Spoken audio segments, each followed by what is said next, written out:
আল্লাহর রাসূলকে ওই কিয়ামতের ময়দানে হাউজে কাউসারের যখন পানি দিবে, পানি দেওয়ার পর আল্লাহর রাসূল যখন উম্মতদেরকে পানি পান করার জন্য দৌড়াদৌড়ি করবে, হঠাৎ করে মাঝখান থেকে একটা পর্দা পড়ে যাবে, ওই দিকে আর উম্মতদেরকে দেখতে পারবে না। তখন আল্লাহর রাসূল ডাক দিয়ে বলবে, ওগো আল্লাহর মালিক,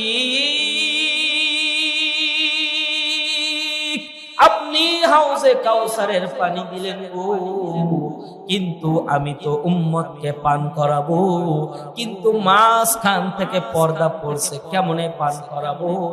বলে ওইলা ওই সব মানুষ, যে সব মানুষ বলে পরিবারের গোষ্ঠীর মানুষ এটা করে নাই, এটাই আমাদের করতে হবে।